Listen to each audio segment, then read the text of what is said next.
Grabe, halos mabura ang kalsada dito dahil sa patuloy nitong pagtaas ng level ng tubig at naiipon. Dito naman sa mga kabahayan, malapit sila sa ginagawang land development para sa bagong airport. Palala ng palala daw dito dahil dati hindi naman inaabutan ng baha pero ngayon nagmistulang catch basin na.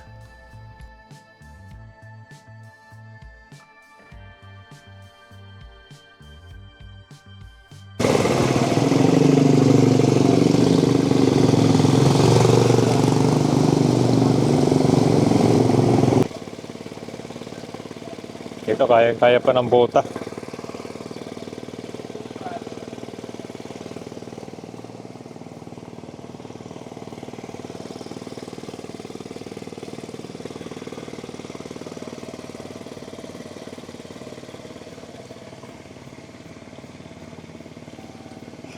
Guys, nandito na tayo. Ito naman to.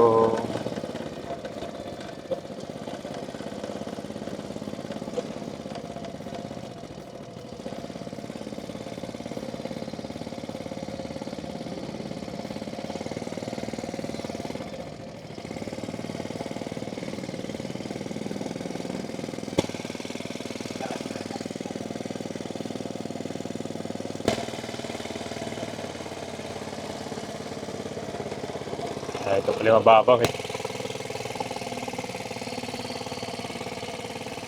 Wala na yun. Ha? Wala na. Wala na dyan? Oo, yun.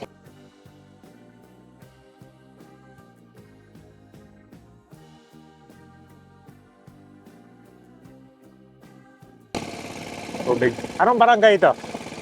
Kalipit. Kalipit pa rin. Ah, Ito kasi binabaha itong basketballan, di ba? So guys, binabaha yung basketballan dyan.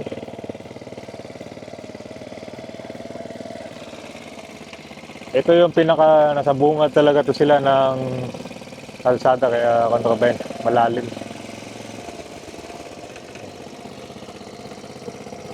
So paano to pilapil oh.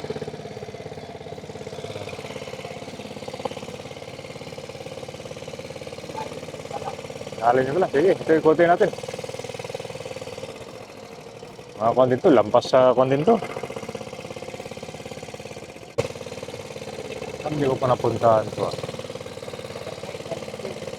Ha? Ito guys, literal abot tanaw mo yung kwan dito, mga bahay malapit sa airport.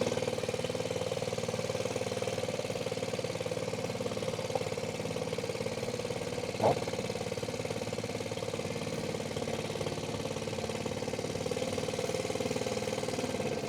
O na to kaya, 1 feet na to, di ba?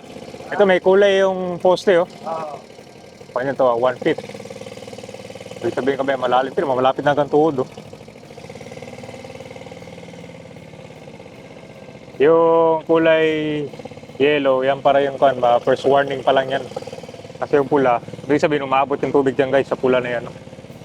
Yung kanila. So pala yung sitwasyon dito malapit. Okay. Doon tayo sa unahan tayo, palipad lang ako ng drone.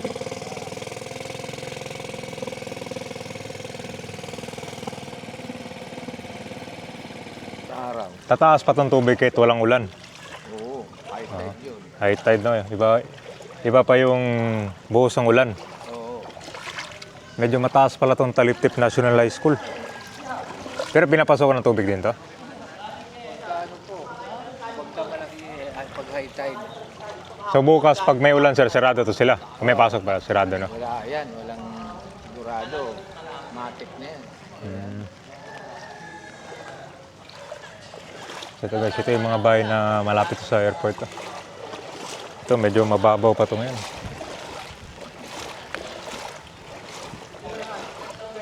Ito yung mga kabay, no? Literal kabay, ha? Ito yung literal na malapit sa airport. Hanggang tuhod at lang baka dito. Walang may kita mga kabay, lagi binaba dito kasi kinakalawang na yung gate. No? Ano naman kayo na nakaraan, 23 araw. Ano sir? Ano yun? Noong December, December. 23 dias kami lubog dito. Ilang pamilya ang nandito sir? marami-rami din. Marami-rami din. Sa libis pa. Kasi parang nasa tuktok na kayo ng kon, no? Parang dulo na kayo eh. Anong Place daan to likod na rin. palesdaan na. Tapos ito kayo malapit sa airport sir eh, no? Malapit kayo sa airport eh. Yan lang. Sa airport dito pag nakakita sa may yung pinapil ng airport. Sa tingin mo sir, lumala ito nung tinambakan na yan? Hindi, sinusunod yung tubig yung para mapigtas yung pilapil. Napapasukan nila. Kasi pag napigtas, matatagal na naman bago mayari. So ang pilapil dito malaking problema pag nasira, pinapasukan ng tubig. Yung kaya kami, 23 araw kami hindi na tuyo kasi nagtay pa ng maliit na tubig. Ay, isang buwan, okay.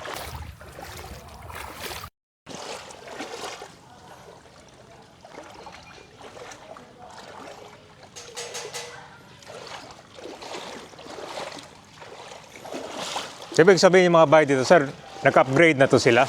Tinasa na nila yung mga bahay dito. Kasi matagal lang kayo dito, sir, no? Pero yung kalsada, ilang beses ang tinasan to? Ito pa lang, yung pa yan, araw pa yan. Wala pa? Yun lang simento lang, yan pa lang. Yung dinaanan mo yung walang simento, yan, yung araw pa yan. Tinasa na. Ito, may nakatira pa dito? Meron, tita ko. Itong bahay, sir, hindi pa tinasan to, no? Hindi, ang lumang bahay ng lang. Parang stock pa to, no? Whole stock pa. Yan, yung sumabog yung pader na yan, yung malaki tubig ng December. Ito. Kasi nag-aharap ng labasan to. Nasira, no? Bali ito sa second floor na lang, no? Ito, sir, mga kon pa to, no? Gawa sa kahoy yung taas, no? Sa baba semento. Ilan nakatira dito? Yung tita ko lang, saka yung manugang niya. Hindi naman, kon, sir, wala namang forced evacuation dito, no? Sa eskwelahan. Sa eskwela naman na. Yung iba lang. Nikutan na ng barangay lahat ng mga... Yung iba nasa eskwelahan na. So pag may critical level na, sir, lahat pinapalikas dito. Kanina umaga nikutan ng mga kapitan saka ng mga kapitan. Kahit ganyan kataas yung bahay nila. Pati kami lahat dito. Kahit ganyan kalaki yung bahay, pinapalikas din. Paligas.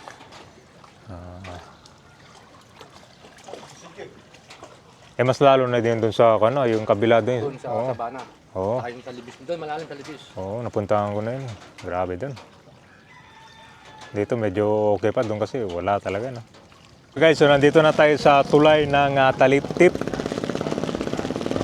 Pakita ko sa inyo, kabayan, na kita mo yun sa una, no? Merong pilapil dyan. Tuluyan lang nawasak. Naging daanan na lang siya ng mga kon pala dito. Ng mga bangka. Tapos may mga konting bahay dyan. Yan yung para sa mga mangingisda daw. Yan problema dyan. Tuluyan ng nilamo ng tubig. Pati ito, oh. Grabe. Ito, kabayan, no? Yung bahay ito nagawa sa kahoy. Tuloy na rin lumubog, oh. Ibig sabihin ng tubig, kabayan, hindi ganito kataas pa. Mas mababa pa yan. Ito yung tinatawag nilang konto, tulay ng Taliptip.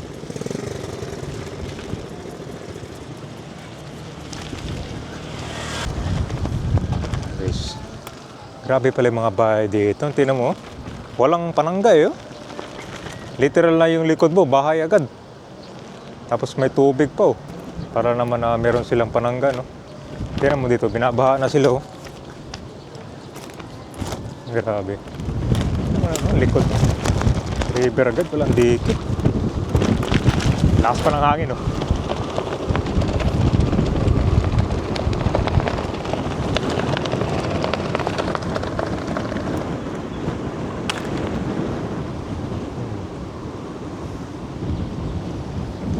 Baha din pala dito. Ito, mababaw kasi yung lugar, no?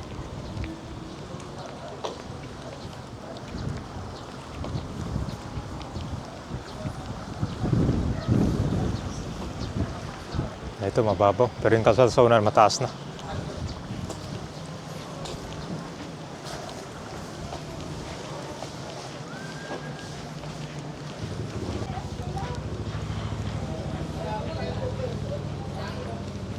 Dito guys, yung mga sasakyan dito nila pinapalikas yan minsan kapag inabutan ng bagyo dahil mataas to. Hindi siya inabutan ng baha daw. Kasi kuha naman to, labasan ng tubig to. Papunta dyan galing sa mga fish pond, papunta dito sa dagat. dagat na yun eh.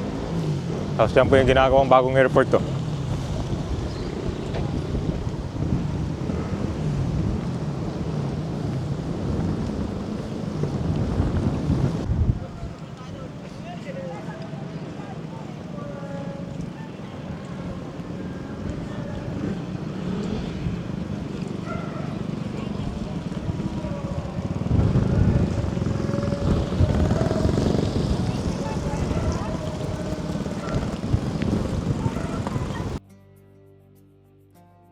Ito yung mga bahay na malapit dito sa ginagawang land development. Ang sabi doon nila, kapag itong mga pilapil, yan yung nagiging panangga ng tubig eh. Kapag nasira or pumapasok yan, apektado yung mga kabahayan dito. Kaya makikita mo, kaunting ulan lang, baha agad. Tapos the next day, tataas pa yan dahil magkakaroon daw ng high tide. So iba pa yung panagsama yung malakas na ulan na talagang lubog.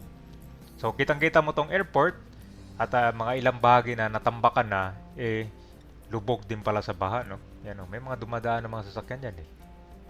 Pero may kita mo naman, hindi siya lubog yung buong land development talaga. Mga ilan lang yan sa mga tinambakan nila na binabaha. Actually, malaki din pala, no? Halos mga 30% siguro nitong land eh baha siya.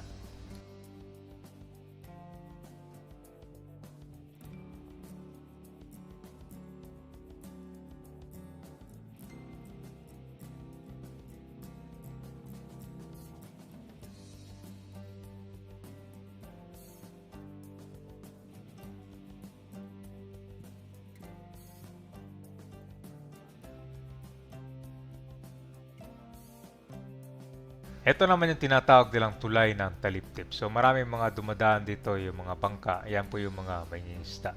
So meron ng pilapil dito dati. Lumubog siya at tuluyan ng nasira.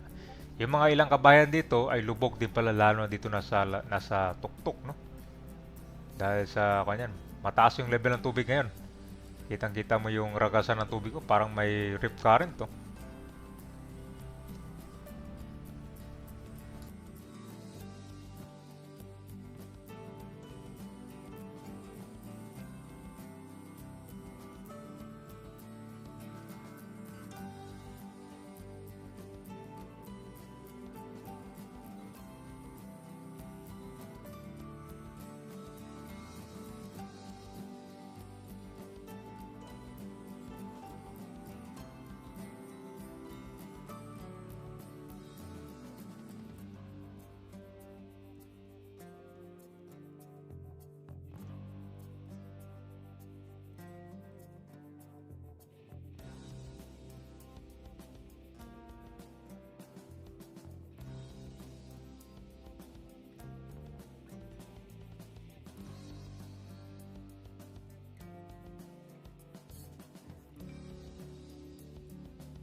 Ito yung mga bahay na apektado. Tapos meron din palang high school building dito. So kapag may bagyo or mataas, matik walang pasok to sila. Ito yung mga apektado dito. Nasa bungad na kasi sila eh.